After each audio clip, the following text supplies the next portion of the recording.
वक्त नहीं है, वरना मैं मुस्तकिल तौर पर आका हुसैन इब्न अली की जूद व अता और आपकी करम और बख्शिश और आपकी सखावत की वाक़यात को बयान करता किसी और मौके पर अगर हाज़िर हुए। मैं सिर्फ़ एक बात तमहीद बन जाए, मुंतज़मीन, बानियान, हाज़रीन सबको अपने एक एक लम्हे का, एक एक सेकंड का एहसास हो, इसकी कीमत का पता चले।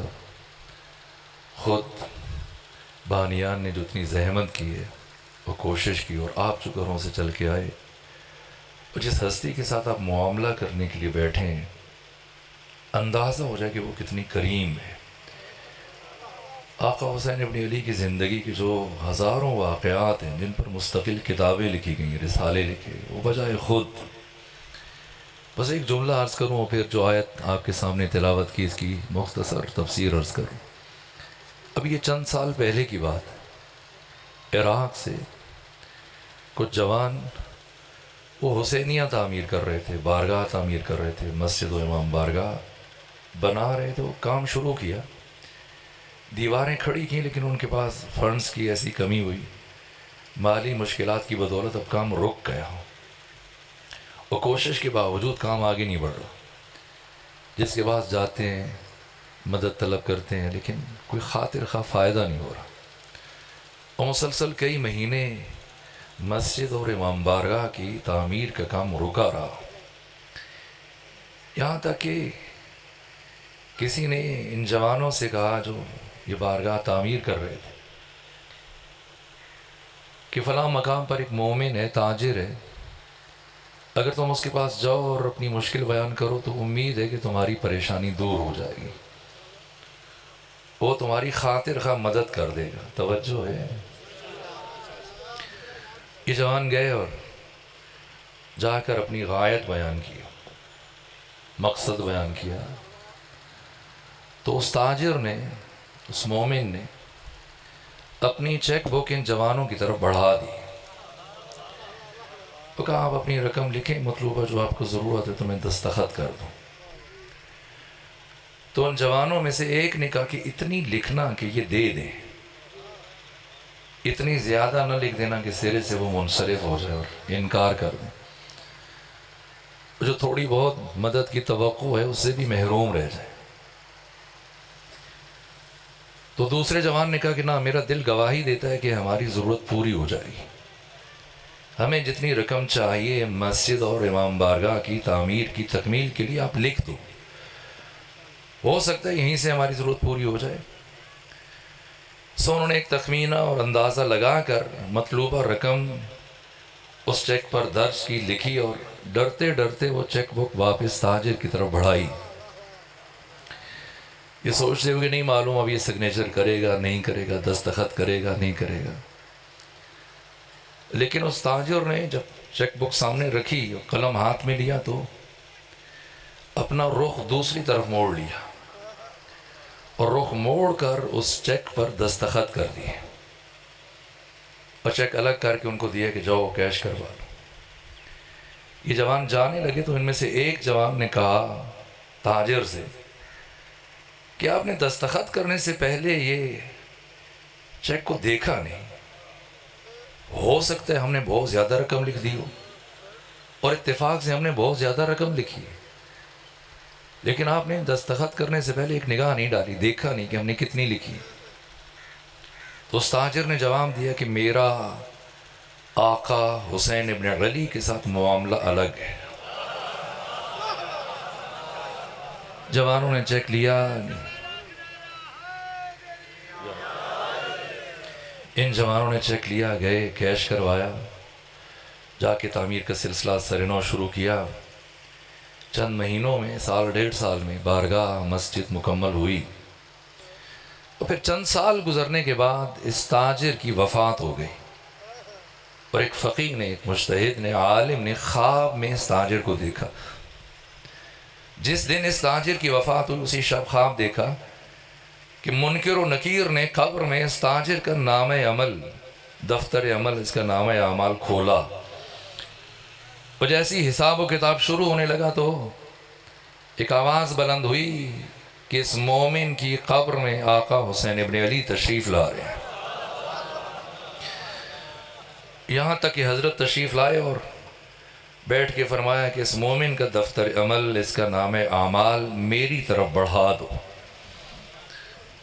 और हज़रत के सामने जब दफ्तर अमल रखा गया, नाम आमाल रखा गया, आपने कलम हाथ में लिया और अपना रुख दूसरी जानिब करके इस नाम आमाल पर दस्तखत किए और मुनकिर व नकीर इन दो फरिश्तों से फरमाया कि मैं इस मोमिन की शिफाअत करता हूँ, अब तुम इससे कोई सरोकार ना रखना। तो इन फरिश्तों ने अर्ज़ किया, फ़र्जंद हुसैन इसकी शिफाअत करने से पहले, दस्तखत करने से पहले एक नज़र देख लिया होता, हो सकता है ये मोमिन इतना गुनहगार हो कि लायक शिफाअत ना हो, और आपने दस्तखत कर दिए। आका ने बस एक जुमला इरशाद फरमाया कि हमारा इस मोमिन के साथ मुआमला अलग है।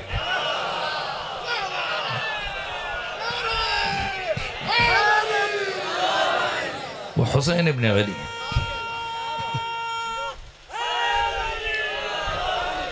ये आका हुसैन इब्न अली जिन्होंने ज़िंदगी में किसी दुश्मन को महरूम नहीं रखा, कोई आया इस दरवाजे से कभी खाली नहीं गया। वो खुश नसीब है जो अपना मुआमला आका हुसैन इब्न अली के साथ करे।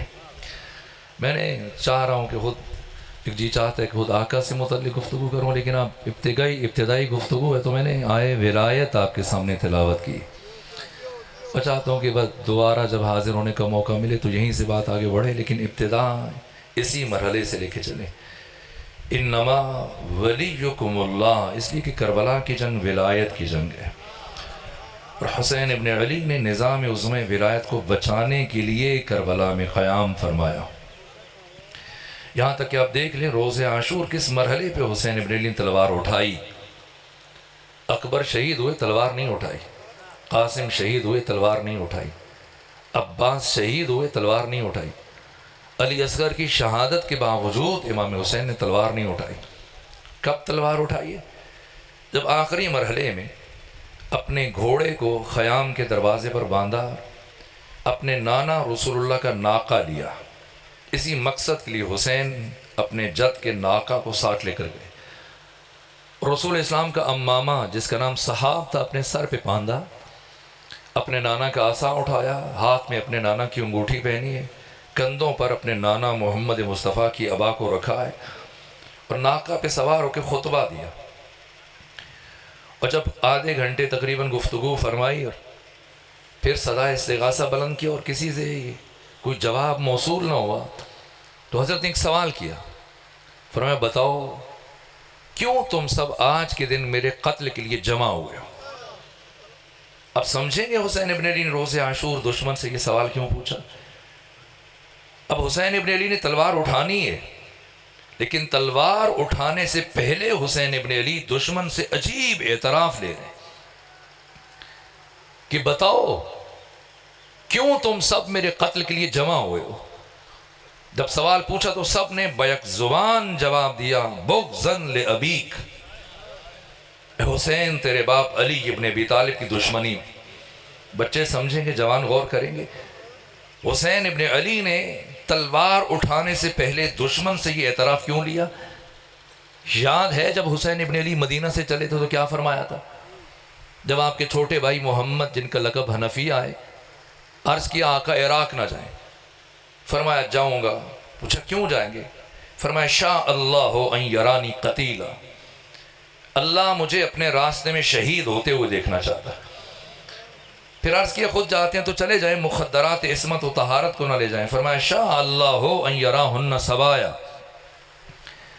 अल्लाह इन बीबियों को अपने रास्ते में असीर होते हुए देखना चाहता। इसके बाद इमाम ने लिखने का सामान मंगवाया और एक वसीयत तहरीर की, हाज़ा माऊसा मिनल हुसैन इला अखी मोहम्मद अल मारूफ इब्न अल हनफिया। ये वसीयतनामा है हुसैन इब्न अली की तरफ से अपने भाई मोहम्मद के नाम, जो हनफिया के नाम से शोहरत रखते हैं। तफसीली वसीयतनामा है। इन्नल हुसैन यशहदु अल्ला इलाहा इल्लल्लाह, हुसैन गवाही दे के जा रहे अल्लाह वहदहु ला शरीक है, व अन्ना मुहम्मदन अब्दुहु व रसूलुहु, मोहम्मद उस अल्लाह के आब्द हैं, रसूल हैं। व अन्नल जन्नत हक़्क़ुन वन नार हक़्क़ुन वल बअस हक़्क़ुन वन नुशूर हक़्क़ुन, अक़ीदे बयान किए। उसके बाद अपने क़याम का फ़लसफ़ा बयान किया।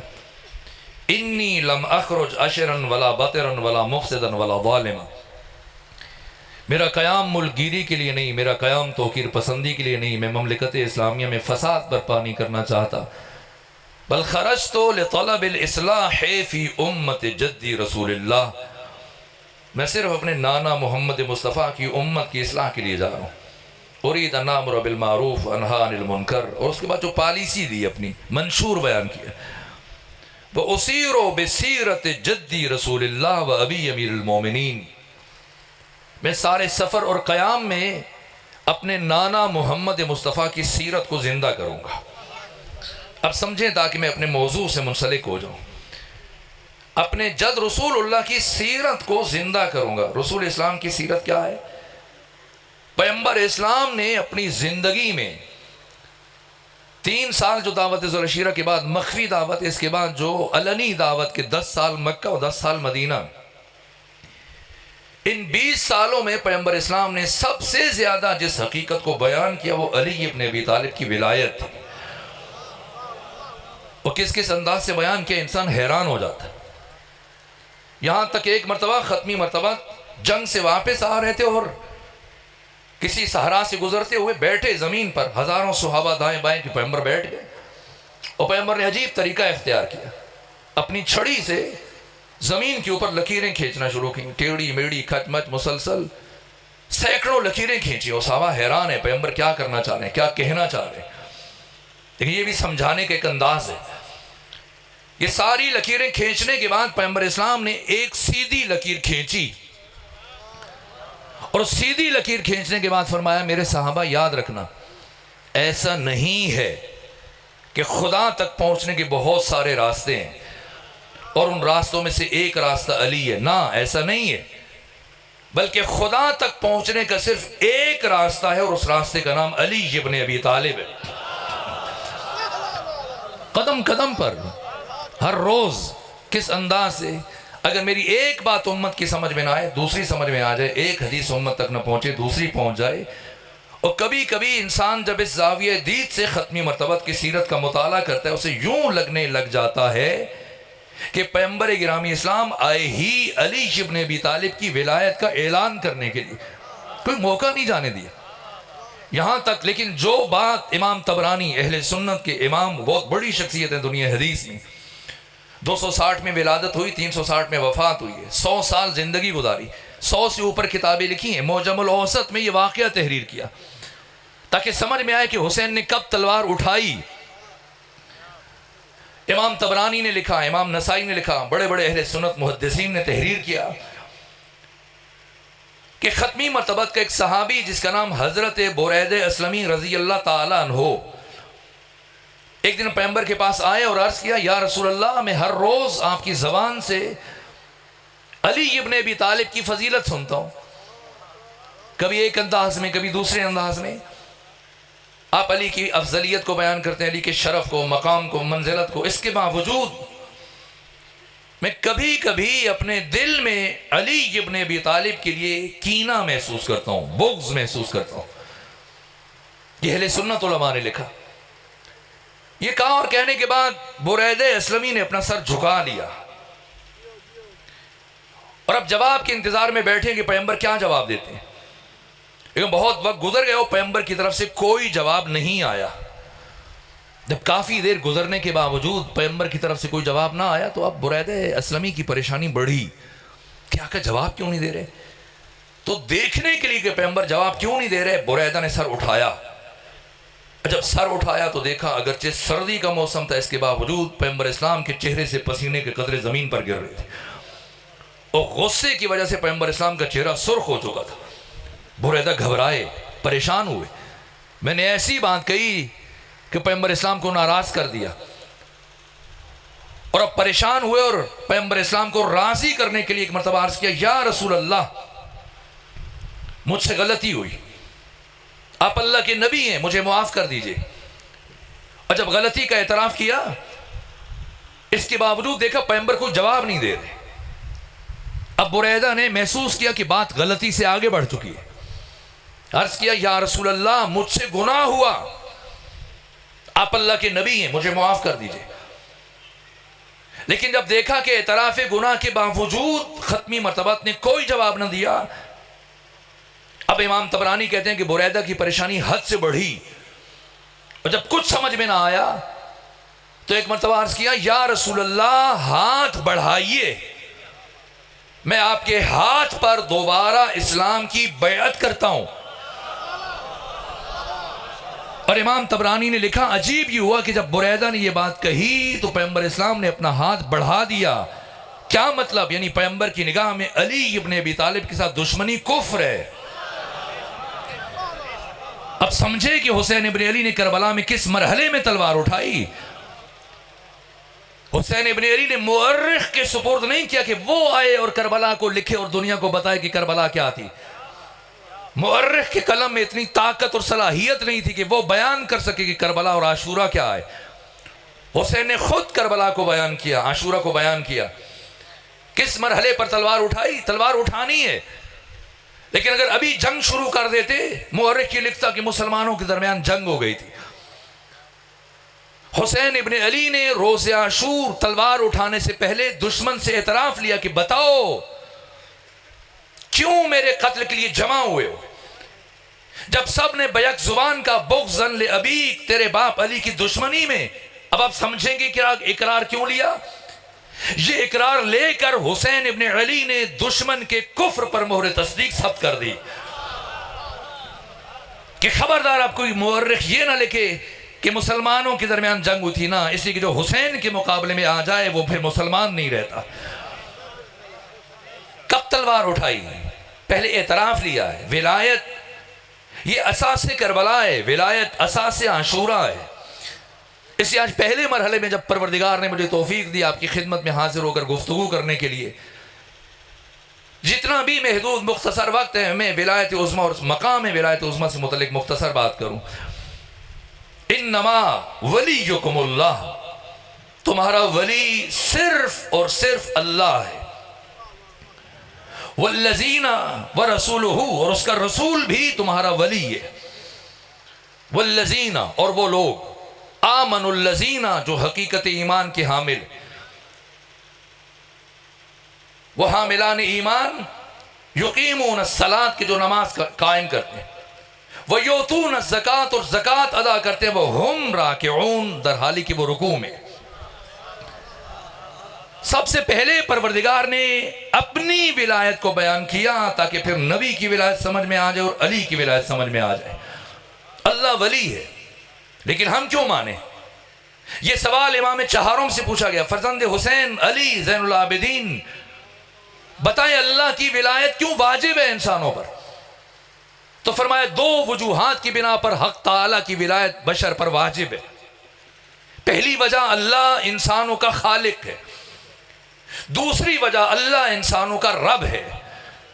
अगर अल्लाह सिर्फ हमारा खालिक होता और रब कोई और होता, तब भी अल्लाह की बंदगी और इताअत हम पर वाजिब नहीं थी। और अगर खालिक कोई और होता और अल्लाह सिर्फ हमारा रब होता, तब भी अल्लाह की बंदगी वाजिब नहीं थी। क्यों वाजिब है? इसलिए कि खुदा हमारा खालिक भी है, रब भी है। पहले उसने हमें अदम से वजूद दिया, नहीं से है बनाया, फिर खिलत वजूद से आरास्ता करने के बाद हमारी रुबूबियत की। और कैसे रुबूबियत की? कैसे खल किया है? हम में हमारे बाप आदम की तख्लीक में फ़र्क है। अल्लाह ने आदम को मट्टी से बनाया, लेकिन हमें मट्टी से नहीं बनाया। आदम की तख्लीक से मुतल्लिक अल्लाह ने कुरान में फरमाया कि हमने आदम को मट्टी से खल किया, लेकिन जब हमारी तख्लीक की बारी आई तो खुदा ने फरमाया लक़द खलक़नल इंसान मिन तीन मिन सुलालतिन मिन तीन। ये नहीं फरमाया लक़द खलक़नल इंसान मिन तीन, फरमाया लक़द खलक़नल इंसान मिन सुलालतिन मिन तीन। हमने इंसान को मट्टी के रस से बनाया, मट्टी के जौहर से। क्या नाम है इस जगह का?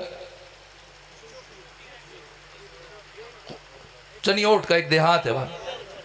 तो मैं तो नहीं जानता, आप खुद खेतों के दरमियान बैठे हैं, बागात के दरमियान बैठे हैं, आपने कोई ऐसी मशीन देखी है, कारखाना, ऐसी फैक्ट्री जहां पर मट्टी का रस निकाला जाए? ये दाएं बाएं जो खेत हैं इसमें नजर आ रहा है, ये पौधे हैं, दरख्त हैं, यहाँ फल भी लगते होंगे।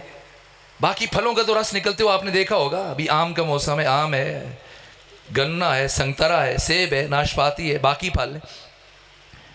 लेकिन इंसान की तख्लीक से मुतल्लिक गुफ्तगू करते हुए खुदा ने फरमाया कि हमने इंसान को मट्टी के रस से पैदा किया, मट्टी के जूस से, मट्टी के अर्क से। ये नहीं फरमाया लक़द खलक़नल इंसान मिन तीन, ना, क्या फरमाया? लक़द खलक़नल इंसान मिन सुलालतिम मिन तीन। हमने इंसान को मट्टी के रस से पैदा किया। परवरदिगार, वो मशीनें कहाँ हैं? वो कारखाने, वो फैक्ट्रियाँ जिनसे मट्टी का रस निकाला जाए? तो खुदा फरमाएगा अपने घरों में देखो, खेतों में, बागात में, ये पौधे, दरख्त, ये वो मशीनें हैं, ये वो कारखाने जो ज़मीन से मुसलसल मट्टी का रस खींच रहे हैं और इस रस को मुंतकिल करते हैं इस दाने में। ये संतरा, ये सेब, ये नाशपाती, ये आम, आलू बुखारा, ये गंदम, खजूर, जौ, किशमिश, ये सब सुलालतुम मिन तीन है। ये मट्टी का रस है जिसे इस पौधे ने ज़मीन से खींचा और दाने में मुंतकिल किया। सूरह मोमिनून। फिर इसे इंसान खाता है, इससे इंसान का खून बनता है, खून से नुत्फा, नुत्फा से अलका, अलका से मुज़गा, मुज़गा से इज़ाम, हड्डियाँ। फिर कुरान क्या फरमाता है? फ़कसौनल इज़ाम लहमा। फिर हमने हड्डियों पर गोश्त चढ़ा दिया और फिर 4 महीने 10 दिन में इंसान का ढांचा उसकी माँ के बत्न में तैयार हो जाता है। जिसके बाद खुदा फरमाते हैं तुम्मा अंशानाहु खल्कन आखर। फिर हमने इसमें एक और शय डाल दी, क्या? रूह। और जैसी रूह मुंतकिल होती है तो अल्लाह खुद को मुबारकबाद पेश करता है कि फतबारकल्लाहु अहसनुल खालिकीन। मुबारकबाद का मुस्तहिक़ है वो अल्लाह जिसने इतनी बेहतरीन मखलूक को खल्क़ किया है। क्यों अल्लाह की विलायत वाजिब है? इसी कि अल्लाह हमारा खालिक है, अल्लाह हमारा रब है। हुवल्लाहुल खालिकुल बारिउल मुसव्विर। वो अल्लाह खालिक है, वो बारी है, अदम से वजूद देने वाला, वो मुसव्विर है, तस्वीर बनाता है। अगर तस्वीर पे बात आई तो एक जुमला अर्ज कर दूं, हुवल्लज़ी युसव्विरुकुम फिल अरहाम। खुदा वो है जो तुम्हारी मां के बतन में, शिकम में तुम्हारी तस्वीर बनाता है।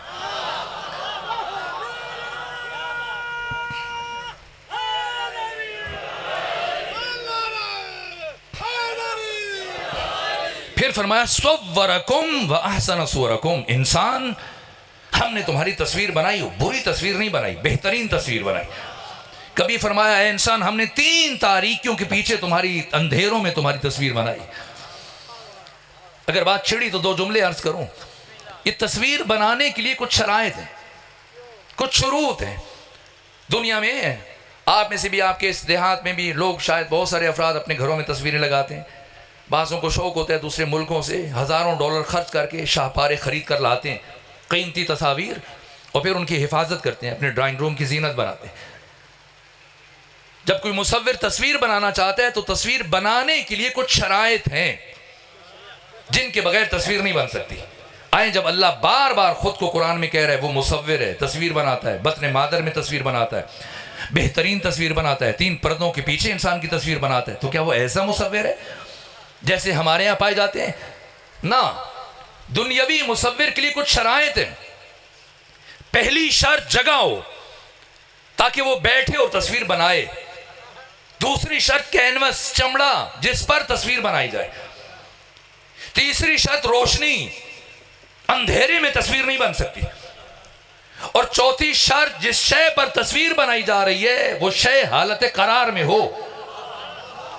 बड़े से बड़ा मुसव्विर मुतहर्रिक चीज पर तस्वीर नहीं बना सकता। अगर 4 में से एक शर्त भी कम कर दी जाए तस्वीर नहीं बन सकती। अब आए वो अल्लाह जो बार बार कुरान में खुद को मुसव्विर कह रहा है, क्या किसी जगह पर बैठकर तस्वीर बनाता है? ना, बत्ने मादर में तस्वीर बनाता है। किसी कैनवस पर, चमड़े पर तस्वीर बनाता है? ना, पानी के कतरे पर तस्वीर बनाता है। किसी रोशनी में तस्वीर बनाता है? ना, 3 तारीकियों में इंसान की तस्वीर बनाता है। और जिस शय पर वो अल्लाह इंसान की तस्वीर को बनाता है वो शय हालत करार में नहीं है, मुसलसल हालत हरकत में है। दुनियावी मुसव्विर 4 शराइत के होने के बावजूद जब तस्वीर बनाता है, उसकी तस्वीर गूंगी है, अंधी है, बहरी है, न देख सकती है, न सुन सकती है, न चख सकती है, न लम्स कर सकती है, न तदब्बुर कर सकती है, न ताक़ुल कर सकती है, न तफक्कुर कर सकती है। लेकिन वो ऐसा मुसव्विर अज़ली है कि इन 4 शराइत के न होने के बावजूद जब तस्वीर बनाता है उसकी तस्वीरें सुनती भी हैं, सूंघती भी हैं, चखती भी हैं, लम्स भी करती हैं, तदब्बुर भी करती हैं। वो मुसव्विर है, वो तस्वीर बनाता है। और जब तस्वीर बन जाए, जितना कीमती शाहकार उतनी उसकी हिफाजत नागुज़ीर होती है। आप कीमती तस्वीर हज़ारों डॉलर खर्च करके किसी दूसरे मुल्क से लेके आए, अपने गांव में कहाँ लगाएंगे? किचन में लगाएंगे, किसी बरामदे में खुली जगह ना, महफूज तरीन मकामात पर। कुछ चीज़ों से तस्वीर को बचाना है ताकि वो देर पा रहे।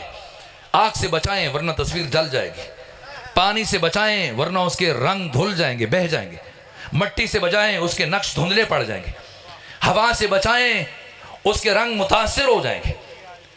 इन 4 चीज़ों से बचाना है। तो कितने दुश्मन हुए तस्वीर के? 4। कौन कौन से? आग, पानी, हवा और मट्टी। इन 4 से बचाना है ताकि तस्वीर खराब ना हो जाए। नहीं मालूम वो कैसा मुसव्विर है कि इन्हीं 4 को मिलाकर हमारी तस्वीरें बनाए जा रहे हैं। वो खालिक है, वो खालिक है, उसने हमें खल किया है और खल करने के बाद हमें हमारे हाल पर नहीं छोड़ा है, हमारी रुबूबियत की है। अभी आपने दिन का न्याज तनावुल की है, खाना खाया होगा, शाम में चल के खाना खाएंगे। आम तो हमारे यहाँ पंजाब में लोग रोटी खाते हैं। ये बच्चे और जवान, बस एक जुमला इनसे कहूँ और फिर आगे बढ़ूँ और आयत के दूसरे हिस्से की तरफ बढ़ें। जब दस्तरखान पर आज शाम में बैठे खाने के लिए तो फिर मुझ हकीर की ये बात याद कीजिए। ये जो आपके सामने गंदम की रोटी आई है, इस एक लुक़्मे रोटी के लिए, नान के लिए परवरदिगार ने क्या कुछ किया है बशर के लिए। कैसे रुबूबियत की इंसान की। सबसे पहले मरहले में किसान, और हम में से बहुत सारे किसान होंगे, वो ज़मीन को हमवार करता है, हल चलाता है और फिर एक बीज को मिट्टी के अंदर दफन करता है। कर दे दफन, गल सड़ जाए। वो कौन सी ज़ात है कि इस बीज को मिट्टी के सीने के अंदर शगाफ्ता करता है, फाड़ता है और फिर उसके अंदर से कोंपल नमूदार होती है और ज़मीन के सीने को चीरते हुए बाहर नमूदार होती है और आप देखते हैं कि हाँ गंदम उग गई है, फलां फसल उग गई है। वो कौन सी ज़ात है? इतनी कमज़ोर है ये कोंपल कि पानी की तेज़ धार पड़े तो ख़त्म हो जाए, टूट जाए, नाबूद हो जाए, लेकिन इतनी मजबूत है कि ज़मीन के सीने को चीर के बाहर आ रही। कौन है वो ज़ात जो इस कोंपल को ज़मीन के अंदर से नमूदार करे? उसी का नाम खुदा है। और अब इसने बढ़ना शुरू किया और जैसे जैसे ये बढ़ रहा है, पौधा बन रहा है, दरख्त बन रहा है, फिर हवा से इसके ऊपर अनाज उग रहा है, हवा से उसमें बालिदगी पैदा हो रही है, फिर पानी है, पानी से उसको सेंचा जा रहा है, फिर सूरज की रोशनी से उसकी ग़िज़ा पक रही है, चांद की चांदनी से परवरदिगार उस रिज़्क़ में मिठास भरता है। फिर ये सारी तैयारी, और जब ये गंदम तैयार हो जाती है तो क्या हम गंदम ऐसे ही चम्मच में डाल के खाना शुरू कर देते हैं? नहीं, अब थ्रेशिंग करते हैं और इस गंदम को अलग करते हैं और अलग करने के बाद अब आप दोबारा से इसको चक्की में लेके जाते हैं, आटा बनाते हैं। तो जब आटा तैयार हो जाए तो क्या आटा इस्तेमाल करना शुरू कर देते हैं? चम्मच से आटा खाते हैं? नहीं, अब इसे गूंदा जाता है। और उसके बाद हमारे घर की ख़वातीन आटा गूंदने के बाद तवा रोशन करें, तंदूर रोशन करें, इसकी रोटी बनाती हैं और रोटी बनाने के बाद जब तैयार होकर ये हमारे सामने आती है दस्तरखान पर, तो खुदा परवरदिगार से खिताब करता है कि ए इंसान, इस एक लुकमा रोटी के लिए मैंने पूरे निज़ाम शमसी को मुतहर्रिक कर दिया। अब इसे उठाकर दहन में उतारने से पहले इतना सोच लेना कि हलाल का है या हराम का है, गस्बी है या मुबाह है। ये खुदा की विलायत है, अल्लाह की विलायत वाजिब है। क्यों? अल्लाह हमारा खालिक है, अल्लाह हमारा रब है। लेकिन अल्लाह ने अपनी विलायत को काफ़ी नहीं समझा। जैसे अपनी विलायत का ऐलान किया, बिला फासला फरमाया, इन्नमा वलियुकुमुल्लाह, तुम्हारा वली सिर्फ और सिर्फ अल्लाह है। और फिर क्या फरमाया? अगर अल्लाह की विलायत काफ़ी होती, परवरदिगार यहाँ पहुँचकर रुक जाता, लेकिन ना, फरमाया व रसूलुहु, उसका रसूल भी तुम्हारा वली है। क्या अल्लाह की विलायत में कुछ कमी है, कजी है, नक्स है, ऐब है? ये जो हम जगह जगह लिखा देखते हैं कि सिर्फ और सिर्फ या अल्लाह मदद, बाकी सब शिर्क व बिदअत, यस हमारे लिए सिर्फ अल्लाह काफ़ी है, तो क्यों खुदा ने अपने नबी की विलायत का ऐलान किया? इसलिए कि ये जो जुमला मैंने अर्ज़ किया कि जब हम तख्लीक के बाद दुनिया में आते तो आमतौर पर कहा जाता है इंसानों की तादाद में इजाफा हो ना, ये रूह कुरान है जुमला। ये बच्चों जवान लोहे दिल पर नक्श करें कि हम इस दुनिया में इंसान पैदा नहीं हुए, बल्कि इंसान बनने के लिए पैदा हुए। इंसान पैदा नहीं हुए, इंसान बनने के लिए पैदा हुए, और इंसान बनने के लिए खुदा की मारिफत नागुज़ीर है। इसलिए खुदा ने फरमाया कुन तो कंज़म मख्फिया, अहिबब्तु लिकई उरफ फखलक़तुल खल्क़, मैं एक छुपा हुआ खजाना था, चाहा कि पहचाना जाऊं तो मैंने मखलूक को खल किया। तो मकसद तख्लीक बशर, इंसान की तख्लीक का फलसफा मारिफत परवरदिगार। मुझे और आपको परवरदिगार ने क्यों पैदा किया? ताकि हमें अल्लाह की मारिफत हासिल हो जाए। तो अल्लाह कौन है? ला ज़मान ला मकान। और जिसने अल्लाह की मारिफत हासिल करनी है वो कौन है? ज़मान और मकान के हिसार में मुक़य्यद और मासूर। कोई भी इंसान ज़मान और मकान के हिसार से बाहर नहीं जा सकता। और खुदा जिसकी मारिफत मतलूब है वो कभी ज़मान और मकान के हिसार में आ नहीं सकता। अगर आ जाए तो खुदा नहीं रहेगा। मतलब मुझे अगर मुनव्वर भाई की मारिफत मतलूब है तो कैसे होगी? मैं कभी इनके यहाँ हाजिर हूँ, ये मेरे यहाँ तशरीफ लाएं, हमारी बाहमी मुलाकात हो। मारिफत के लिए राबिता शर्त है। और राबिता कैसे बरकरार हो? इस जमीनी जमानी और मकानी इंसान का उस ला जमान और ला मकान खुदा से। और अगर राबिता नहीं हुआ तो मारिफत नहीं होगी। और अगर मारिफत हासिल न हुई तो हमारी तख्लीक का मकसद हासिल नहीं हो पाएगा जिसके लिए खुदा ने हमें खल किया। यहां पर इंसान की अक्ल कहती है कि एक ऐसी जात होनी चाहिए जो जमीनी होते हुए जमीन की हदों को चीरने की सलाहियत रखती हो, जो मकानी होते हुए मकान की हुदूद को तोड़ने की सलाहियत रखती हो। तो उस हस्ती का नाम है मोहम्मद मुस्तफ़ा सल्लल्लाहु अलैहि वसल्लम, जो जमीन और जमान की तमाम हदें उबूर करके वहां पहुंचे जहां न जमान का तसव्वुर है न मकान का तसव्वुर है। सुम्मा दना, तो फिर वो करीब हुआ, फतदल्ला, और करीब हुआ, फकान क़ाब कौसैन।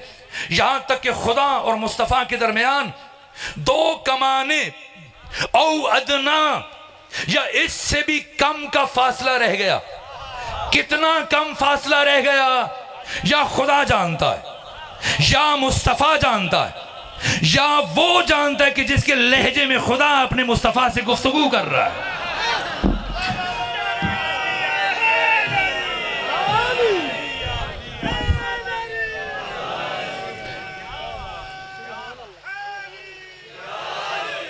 इसलिए तीसरे मरहले में, बस वक्त खत्म हो रहा है, गुफ्तगू को समेटना चाहता हूं। इसलिए तीसरे मरहले में परवरदिगार ने उस अली की विलायत का ऐलान किया है।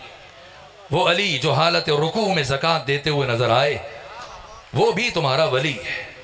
मुफस्सिरीन ने कुरान मजीद को इस बात पर तो इत्तेफाक है कि अली ने हालत रुकू में ज़कात दी।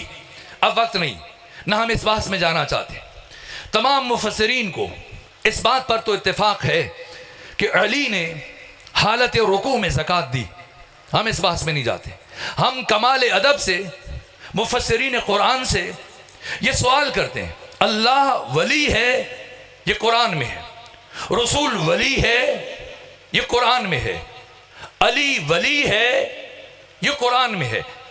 एक कुरान पढ़ने वाले मुसलमान का काम क्या है? एक मोमिन का काम, मुसलमान का काम, कारी कुरान का काम, हाफिज कुरान का काम, जो कहा गया तस्लीम हो जाए। अल्लाह वली है कबूल करे, नबी वली है तस्लीम हो जाए, अली वली है मान ले। अब इस बात की किसी को इजाजत नहीं कि वो ये तय करे कि अल्लाह कितना बड़ा वली है, रसूल कितना बड़ा वली है, अली कितना बड़ा वली है, खुदा क्या कर सकता है, रसूल क्या नहीं कर सकता, रसूल ये कर सकते हैं ये अली नहीं कर सकते। हक हमें नहीं किसी ने दिया। हमारा काम है अल्लाह वली है माने या फिर खुलकर इनकार कर दे, रसूल वली है तस्लीम हो जाए या खुलकर इनकार कर दे, अली वली है मान ले या फिर साफ लफ्जों में इनकार कर दे। सबकी विलायतों के बुर्ज उलट जाएंगे अगर अली की विलायत का इनकार कर दिया था। इसलिए कि किसी की विलायत का कोई सिरा मिलता ही नहीं कि जब तक अली से उसे मंसूब ना किया जाए। ये अली की विलायत है जिससे मुतल्लिक मैंने गुफ्तगू के आगाज में इशारा किया। तो जो खुदा कर सकता है वो नबी कर सकते हैं, और जो नबी कर सकते हैं वो अली और अली की औलाद कर सकते हैं। अल्लाह की विलायत में और इन 14 की विलायत में एक फर्क है। अल्लाह की विलायत जाती है, परवरदिगार को किसी ने वली नहीं बनाया, और इन 14 को परवरदिगार ने अपने फजल से वली बनाया और वो इख्तियारात खुद खुदा ने इन्हें अता की। इनसे मांगना ऐसा ही है जैसे खुद खुदा से मांगना। जिस तरह से उसूल काफी में हदीस है जो पैगंबर इस्लाम ने जनाब हुज़ैफा यमानी से फरमाया कि पैगंबर फरमाते हैं विलायत अली विलायतुल्लाह व हुब्बुहु हुब्बुल्लाह। अली की विलायत खुदा की विलायत। अली से मोहब्बत करना ऐसा ही है जैसे खुद खुदा से मोहब्बत करना। अल कुफ्र बिल्लाह अल कुफ्र बिही अल कुफ्र बिल्लाह। जो अली का इनकार करेगा ये ऐसा है गोया इसने खुदा का इनकार किया। वह शिर्क बिही अशिर्क बिल्लाह। अगर किसी ने किसी को अली का शरीक करार दिया ये ऐसा ही है गोया इसने खुदा का शरीक करार दिया।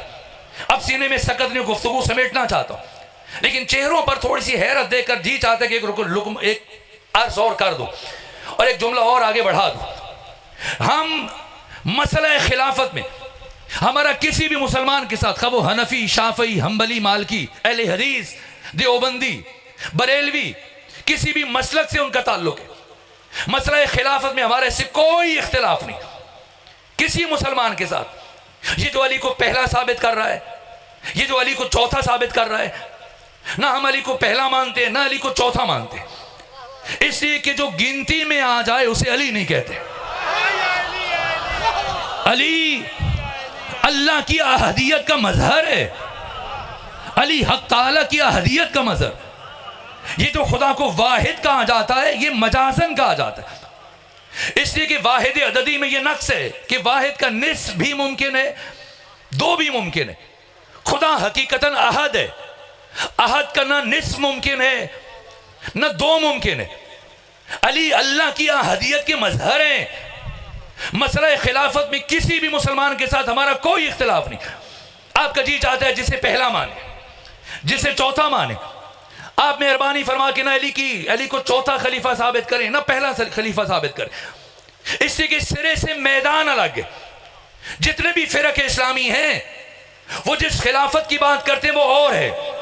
हम अली और अली के बेटों के लिए जिस खिलाफत की बात करते हैं वो अलग है। बाकी मुसलमान जिस खिलाफत की बात करते हैं वो खलीफतुल मुस्लिमीन है। हम अली और औलाद अली के लिए जिस खिलाफत की बात करते हैं वो खलीफतुल्लाह फिल अरज़ीन है। मुसलमानों का खलीफा कोई भी हो सकता है जिसे 2 4 10 20 40 50 मुसलमान जमा होकर मुंतखब कर लें लेकिन खुदा का खलीफा सिर्फ वो हो सकता है जिसे खुदा खुद मुंतखब करता है। अली खलीफा खुदा।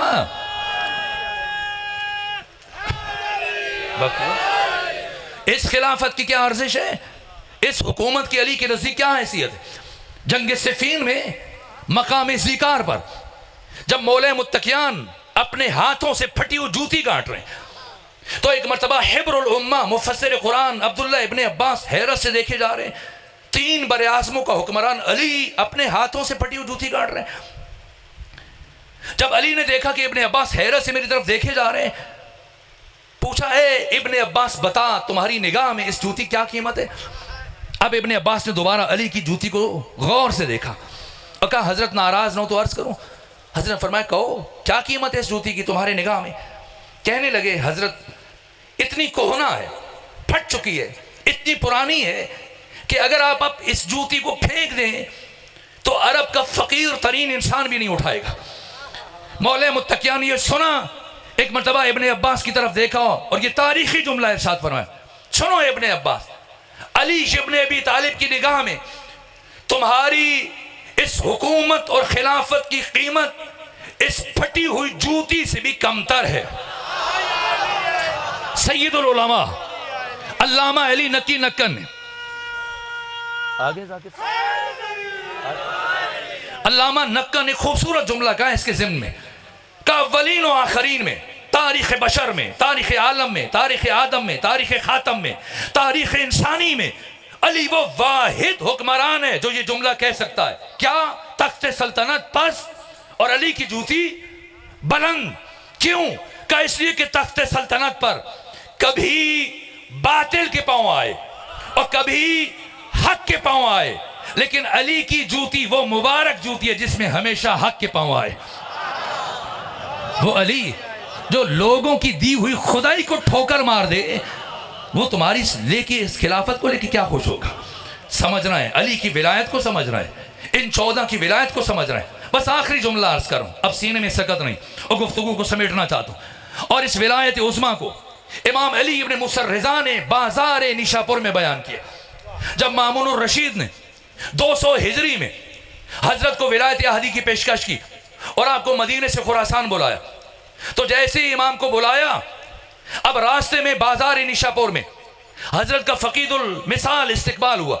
अहले तसन्नुन, अहले तशय्यो के मुहद्दिसीन, मुअर्रिखीन, सीरत निगारों ने इस वाक़े को पूरी तूल और तफसील से दर्ज किया कि 200 हिजरी में जब 52 बरस की उम्र में इमाम अली इब्न मुसर रिजा ने मदीने से खुरासान का सफर शुरू किया, और चूंकि मामून रशीद की तरफ से ऐलानात हो रहे थे कि फरजंद रसूल ने विलायत अहदी का मनसब कबूल किया और अब वो खुरासान तशरीफ ला रहे। लेकिन आज इस मकाम पर इस मजलिस को आपको बताने के लिए, जमा करने के लिए इन बानियान ने, मुंतजिमीन ने आपको ऐलानात किए, फोन किए, पैगाम भेजे, मुसलसल आपसे राब्ते में रहे। आप यहाँ इकट्ठे हुए, अपने चश्मे तखय्युल को ले चले। आज से 1300 साल पहले बाजार निशापुर में लोगों ने सिर्फ सुना था कि फरजंद रसूल मदीना से चल चुके हैं। कुछ 4 दिन पहले, कुछ 3 दिन पहले, कुछ 2 दिन पहले मुसलसल लोग जमा होना शुरू हुए और मौलाना शिबली नोमानी अहले सुन्नत के मायानाज आलिम में 1857 में इनकी विलादत हुई और इनको 1914 में इनकी वफात हुई है, 57 बरस की उम्र में। और सीरत नबी जैसी बेहतरीन किताब लिखी, 2 जल्दें लिखी, फिर वफात हुई। इनके शागिर्द सैयद सलमान नदवी ने इसे मुकम्मल किया। अल फारूक लिखी, अल मामून लिखी, उन्होंने भी इस वाक़े की तरफ इशारा किया। और बड़े बड़े अहले सुन्नत, मुहद्दिसीन, मुअर्रिखीन सब ने लिखा। 1 लाख से ज्यादा अफराद ने इमाम अली इब्न मुसर रिजा का इस्तिकबाल किया बाजार निशापुर में। और जैसी हजरत की सवारी बाजार निशापुर में दाखिल हुई, एक मरतबा चूंकि आपकी जान को खतरा था, इसलिए अम्मारी के आगे पर्दे हायल कर दिए गए और अब नहीं मालूम कि इमाम कौन से नाका में सवार है। यहां तक एक मरतबा हाजरीन का इसरार बढ़ा, आवाजें बुलंद हुई, फरजंद रसूल, हम आपकी जियारत के शरफ के हुसूल के लिए यहां इकट्ठे हुए, रुखे जमाल से पर्दा हटाइए ताकि आपकी जियारत के शरफ से मुशर्रफ हो सके। एक मरतबा इमाम ने पर्दा हटाया और जिस चीज की निगाह इमाम के चेहरे पर पड़ रही थी, इतना नूर था, इतनी जज्बाबियत थी, इतनी हैबत थी, इतनी रूहानियत थी कि लोगों की आंखों से अश्क जारी हुए।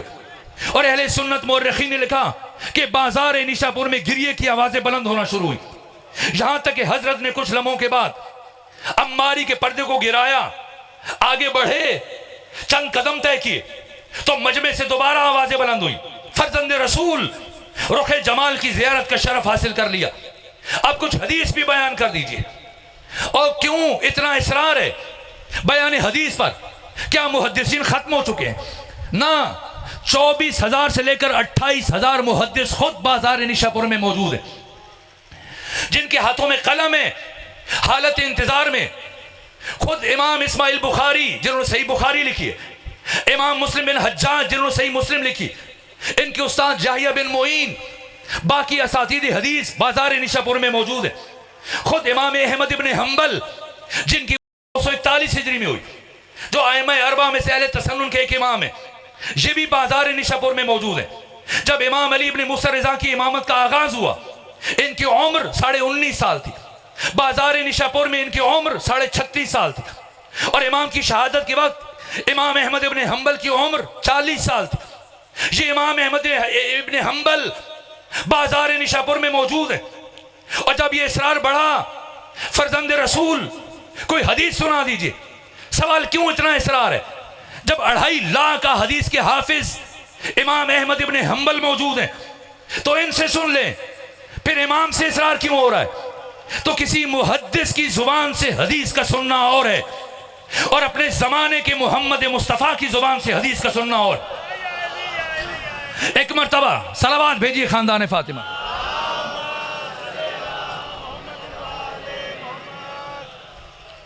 एक मर्तबा इमाम ने अम्मारी का पर्दा हटाया, बस आखिरी जुमला अर्ज करो, पर्दा हटाया और फरमाया सुनो मुझसे मेरे बाबा मूसा काजिम ने, उनसे उनके बाबा जाफर सादिक ने, उनसे उनके बाबा मोहम्मद बाकिर ने, उनसे उनके बाबा अली ज़ैनुल आबिदीन ने, उनसे उनके बाबा हुसैन इब्न अली ने, उनसे उनके भाई हसन मुस्तफा ने, उनसे उनके बाबा अली इब्न अबी तालिब ने, उनसे पैगंबरे गिरामी इस्लाम ने, और उनसे अल्लाह ने ये फरमाया।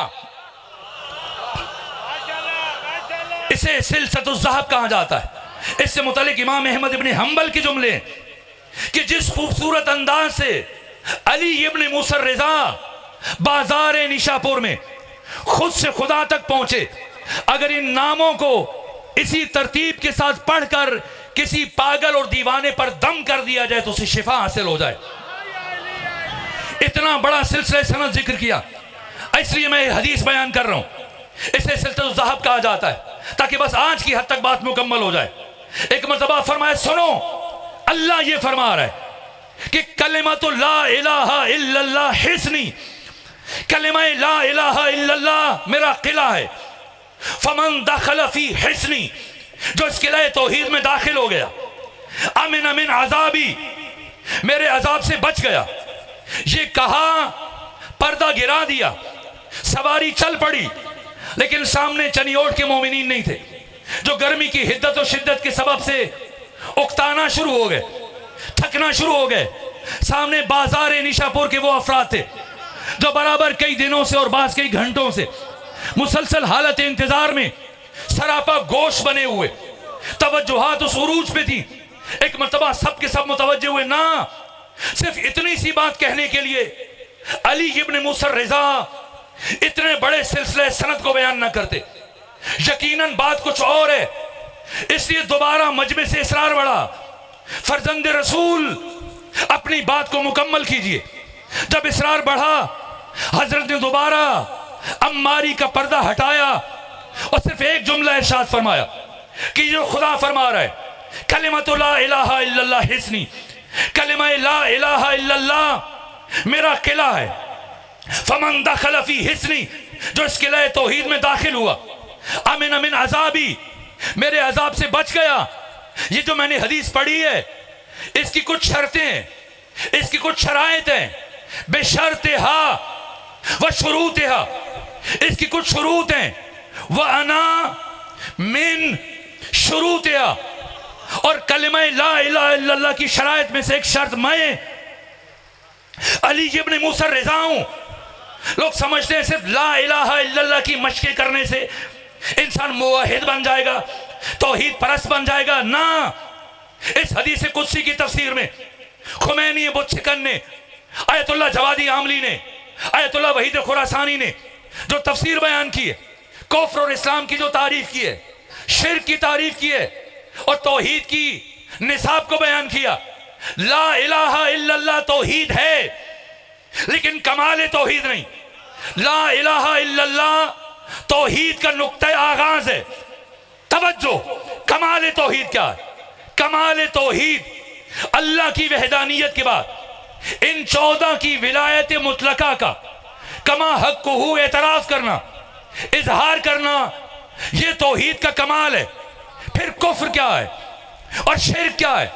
अल्लाह का या इन 14 में किसी एक का इनकार करना, इनसे मुखालिफत करना, इनसे दुश्मनी करना, ये कुफ्र है।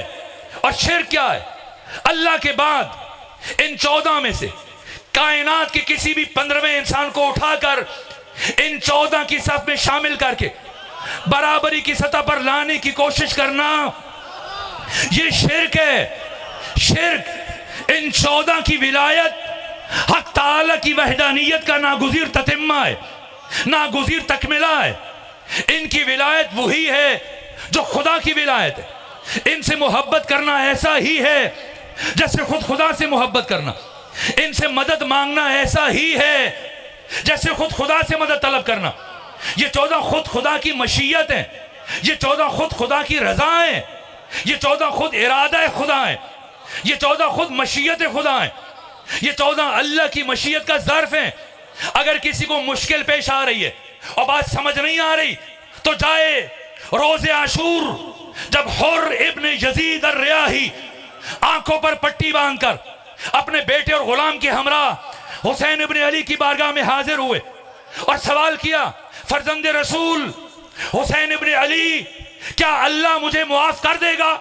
क्या खुदा मेरी तौबा कबूल कर लेगा? जाए 56 किताबें मक्तल की, अभी मिखनफ मिनहाजुद्दुमू दमतु साकिबा नफ्सुल मामूम अल्लहू, कोई उठाएं जाके देखें। जैसी हुर इब्न यजीद अर्रयाही ने रोज़े आशूर हुसैन इब्न अली की बारगाह में अर्ज किया, क्या खुदा मुझे मुआफ कर देगा? लबहाय हुसैनी में जुम्बश पैदा हुई। फरमाया, हुर जा, अल्लाह ने तुझे माफ किया। हुसैन इरादा खुदा, हुसैन मशीयत परवरदिगार। इन 14 से मदद मांगना ऐसा ही है जैसे खुद खुदा से मदद तलब करना। आपकी मर्जी, कहिए या अल्लाह मदद। आपका जी चाहता है नबी से मांगे, कहिए या नबी मदद। आपका जी चाह रहा है अली से मांगे, कहिए या अली मदद। आपका जी चाहता है इमाम ज़माना से मदद तलब करें, कहिए या महदी मदद। जिससे भी मदद मांगे मदद मिल जाएगी। अल्लाह से मांगे तब भी मिलेगी, नबी से मांगे तब भी मिलेगी, अली से मांगे तब भी मिलेगी। जिससे जी चाहिए मदद मांग लीजिए, मदद मिल जाएगी। लेकिन अगर कोई बदबख्त अपने दिल में अली इब्न अबी तालिब का बुग़्ज़ रखते हुए या अल्लाह मदद कहेगा, मदद तो नहीं मिलेगी, लानत यकीनन मिल जाएगी।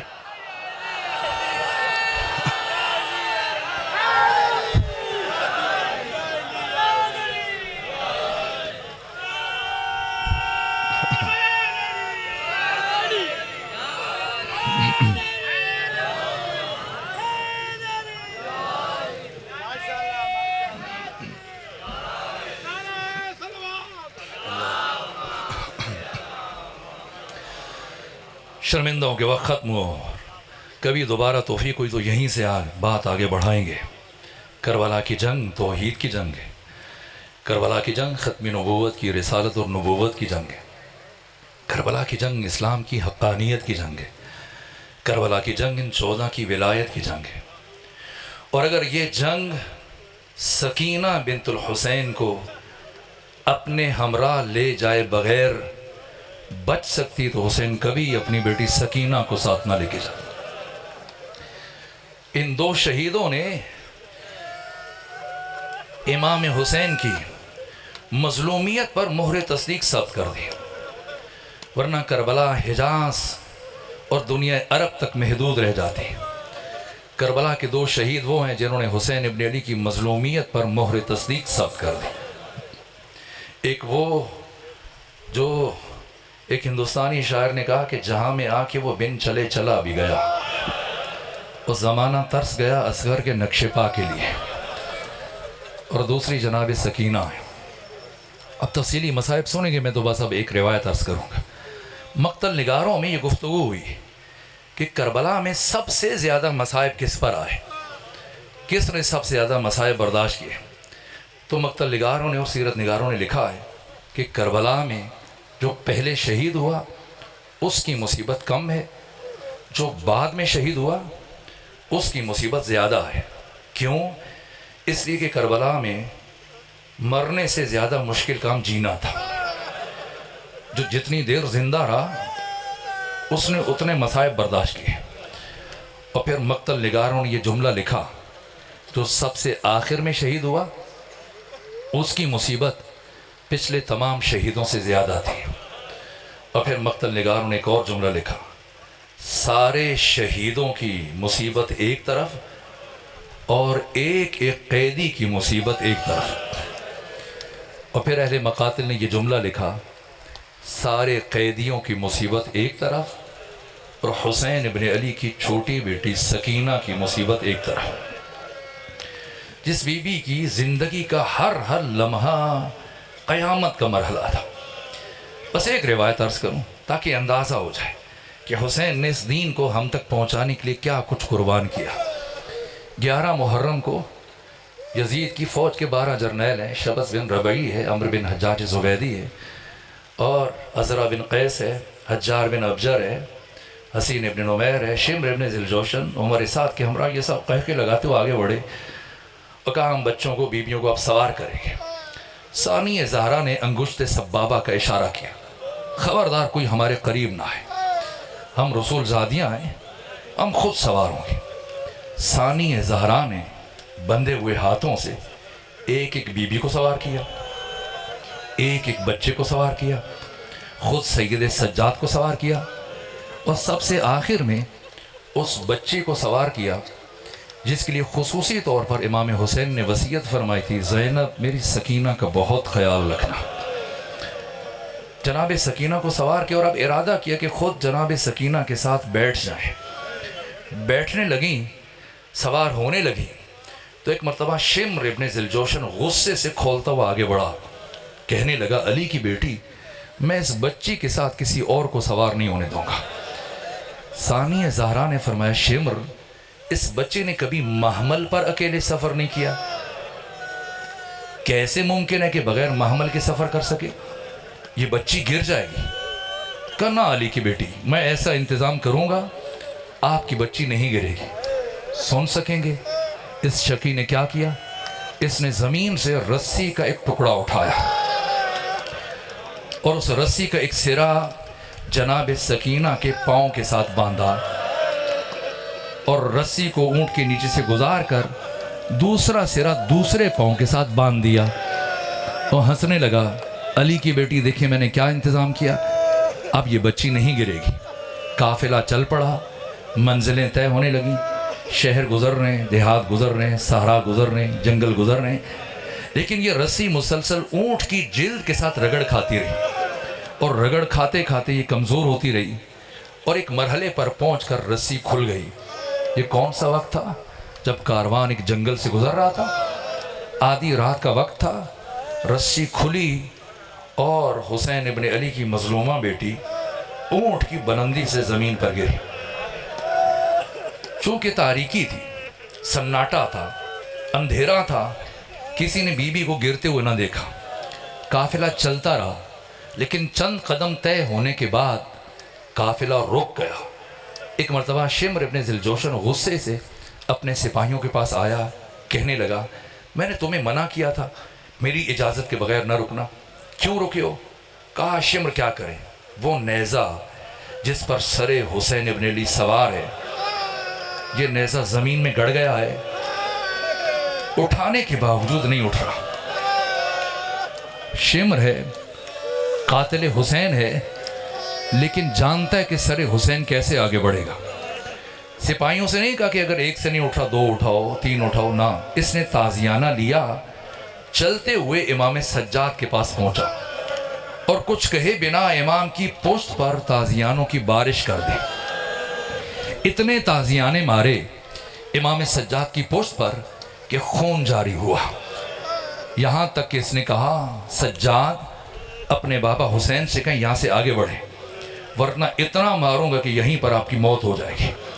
इमाम सज्जाद ने सर उठाया, अपने बाबा के कटे हुए सर की तरफ देखा और कहा, बाबा जान, यहाँ रुकने की वजह बता दें, इस जंगल में ठहरने का सबब बता दीजिए।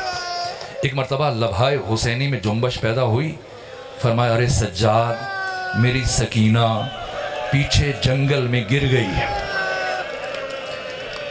और जब तक सकीना नहीं आएगी, जब तक सकीना नहीं आएगी, मैं यहाँ से आगे नहीं बढ़ूँगा। मेरे अजीज़ों, जैसे ये आवाज़ सानी ज़हरा के कानों से टकराई, एक मरतबा बीबी ने खुद को ऊंट की बुलंदी से ज़मीन पर गिराया, आवाज़ बुलंद की, ऐ न बिनती सकीना, ऐ न बिनती सकीना, अरे मेरी बेटी सकीना कहाँ है? जब कहीं से कोई आवाज़ ना आई, ढूंढते ढूंढते सानी ज़हरा पहुँची एक झाड़ी के अकब में, जहाँ एक मुअज़्ज़मा है, उनके चेहरे पर नकाब है और सकीना उस बीबी की गोद में सर रखकर सो रही है। हैरत से आगे बढ़ी, उस मुअज़्ज़मा से पूछा, जब सारी दुनिया हमारी दुश्मन बन चुकी है, आप इस बच्ची से इतनी नवाजिश कर रही, और ये बच्ची तो करबला से लेके अब तक सारे रास्ते में नहीं सोई है, आपकी गोद में सो गई, क्या हुआ? एक मरतबा उस बीबी ने चेहरे से नकाब हटाया, फरमाया, ज़ैनब पहचानो, अगर मैं इस बच्ची से नवाजिश नहीं करूँगी और कौन करेगा? अगर मेरी गोद में नहीं सोएगी फिर किसकी गोद में सोएगी? ये वही गोद है जहाँ कभी इस बच्ची का बाबा हुसैन इब्ने अली आराम करता। बस मेरे अजीज़ों हिम्मत जमा करके मैं कोशिश कर रहा हूँ रिवायत मुकम्मल कर लूँ। यहाँ तक कि सानिया ज़हरा ने जनाब सकीना को उठाया और अब चली वापस ऊँटों की तरफ। और रास्ते में जब शिमर से मुलाकात हुई, फरमाया शिमर मैंने तुझसे कहा था हमारी बच्ची गिर जाएगी, लेकिन तूने मेरी बात को अहमियत नहीं दी, अब मैं इस बच्ची को अकेले सवार नहीं होने दूँगी। शिमर कहने लगा ना अली की बेटी, ऐसा मुमकिन नहीं। मेरे अजीज़ों, मैंने एक शख्सियत का वाक़या पढ़ा जिनका नाम है इब्राहिम दमश्की। वो शाम के मायानास फ़क़ी कि जनाब मौसुल अमीन आमिली ने आयान शिया में इनका तफसीली ज़िक्र किया। बस 2 जुमले अर्ज़ कर रहा हूँ, मजलिस मुकम्मल हो जाए। यहाँ तक कि ये इब्राहिम दमश्की मुज्तहिद गुज़रे, इनका ताल्लुक़ शाम से था। इनकी 2 बेटियाँ थीं। एक बेटी ने, बारिशें हो रही थी जैसे आजकल पाकिस्तान में मुख्तलिफ इलाकों में कसरत से बारिशें हो रही हैं, तो एक वक्त में मुसलसल शाम में बारिशें हो रही थी। तो एक इनकी बेटी ने ख्वाब देखा इब्राहिम दमश्की के बाबा से बयान किया, बाबा मैंने रात जनाब सकीना को ख्वाब में देखा। मुझसे कह रही थी, बीबी फरमा रही थी कि अपने बाबा से कहें कि बारिशों की वजह से मेरी कब्र में पानी जा रहा है और मेरी कब्र की मरम्मत करवा दें। इब्राहिम दमश्की ने जब बेटी का ख्वाब सुना तो मना किया कि किसी और से ये ख्वाब बयान ना करना। वो नबी ज़ादी हैं, रसूल ज़ादी हैं, इमाम की बेटी हैं, उनकी कब्र खोदना ये बेअदबी की मुतरादिफ है। मैं तुम्हें ख्याल आया होगा, चूँकि तुम बीबी से बहुत मोहब्बत करती हो इसलिए तुम्हें ये ख्याल आ गया, किसी और से बयान ना करना। दूसरे दिन इनकी दूसरी बेटी ने वही ख्वाब देखा और जब बाप से बयान किया तो बाप ने कहा इब्राहिम दमश्की ने कि कल आपने बहन से सुना था, फिर आपको भी ख्याल ज़हन में रहा और रात आपने ख्वाब देख लिया, किसी से जिक्र ना कीजिएगा। बस अजीज़ों, तीसरी शब जब खुद इब्राहिम दमश्की सोए यही ख्वाब देखा। बीबी ने फरमाया इब्राहिम दमश्की मैं 2 रातों से बराबर तुम्हारी बेटियों के ज़रिए तुम तक पैगाम पहुंचा रही थी, तुमने मेरी बात को अहमियत ना दी। इब्राहिम दमश्की बारिशों की वजह से मेरी कब्र में पानी जा रहा है, जाओ मेरी कब्र की मरम्मत करा दो। बस ये ख्वाब देखना था। एक मरतबा घबरा के उठे, रोना शुरू किया, गिरिया शुरू किया, फिर सहर का इंतज़ार किया, यहाँ तक कि अपने हमसाए में से मोमिनीन को जमा किया, उलमा को इकट्ठा किया, मोमिनात को बुलाया, घर की ख़वातीन को, बेटियों को, ज़ौजा को, सबको लेकर कब्रिस्तान की तरफ चले। अब कब्र खोदना शुरू की। ये वाक़या हमारी मोतबर किताबों, कब्र खोदना शुरू की। मट्टी निकालते निकालते जैसी संघाए कब्र ज़ाहिर हुए, कब्र के पत्थर ज़ाहिर हुए, एक मरतबा इब्राहिम दमश्की ने कहा अब सब मर्द पीछे हट जाए, ये नबी ज़ादी की कब्र है, ये इमाम ज़ादी की कब्र है, अब कोई मर्द जहाँ ना रुके। अब ख़वातीन कब्र के पत्थर हटाएंगे। एक मरतबा मर्द पीछे हटे, ख़वातीन आगे बढ़ी, इन्होंने एक एक करके कब्र के पत्थर हटाना शुरू किए। और कुछ लम्हों के बाद ये मोमिनात, इब्राहिम दमश्की की ज़ौजा, इनकी बेटियां सरो सीना पीटते हुए वापस आईं और इब्राहिम दमश्की की बेटियों ने अपने बाप इब्राहिम से कहा बाबा आप तो हमें बताया करते थे इस बीबी को गुस्ल दिया गया, बाबा आप तो हमें बताया करते थे इस बीबी को कफन पहनाया गया, बाबा हमने हुसैन की बच्ची सकीना को उसी खून आलूद कुर्ते में देखा, उसी खून आलूद कुर्ते में देखा, हमने बीबी के चेहरे पर खून के आसार देखे। एक मरतबा जब मैंने ये रिवायत पढ़ी पहली दफ़ा, मैंने सोचा बीबी के दुर छिने गए, बीबी को तमाचे लगे, आपके दामन में आग लगी, लेकिन कुर्ता कब खून आलूद हुआ और किस तरह से आपका चेहरा खून आलूद हुआ। फिर रियाजुल कुद्स की ये रिवायत जो मैं पढ़ रहा था, जिसे अक्सर मैं छोड़ देता हूँ और बयान नहीं करता, मेरी हिम्मत नहीं पड़ती, लेकिन अब सोचता हूँ नहीं मालूम ज़िंदगी किस मरहले पर तमाम हो जाए तो एक मरतबा नस्र नौ को ये मुंतकिल हो जाए कि हुसैन इब्न अली ने इस दीन को हम तक पहुँचाने के लिए क्या क्या कुर्बान किया। बस मेरे अजीज़ों, कैसे ये कुर्ता खून आलूद हुआ मैं इशारतन अर्ज करूँगा, रिवायत सख्त है। एक मरतबा बीबी ने जनाब सकीना को उठाया, फरमाया शिमर मैंने तुझसे कहा था हमारी बच्ची गिर जाएगी, तूने मेरी बात को अहमियत नहीं दी, अब मैं इस बच्ची को अकेले सवार नहीं होने दूंगी। शिमर कहने लगा ना अली की बेटी, ऐसा मुमकिन नहीं है कि ये बच्ची किसी और के साथ सवार हो सके, हुसैन की बेटी हर हाल में अकेले सफर करेगी, अब मुझे मुआफ कीजिएगा मैं कैसे अर्ज करूं। एक मरतबा इस शकी ने जनाब सकीना को ऊंट की पुश्त पर लेटाया, फिर रस्सियों के साथ कस के बांधना शुरू किया और अब जो ऊंटों को दौड़ाया बीबी की जसद मुताहर से खून जारी हुआ, और अब शाम पहुंचने के बाद जब रस्सियों को खोला गया, हुसैन की बेटी लहू लुहान हो चुकी थी।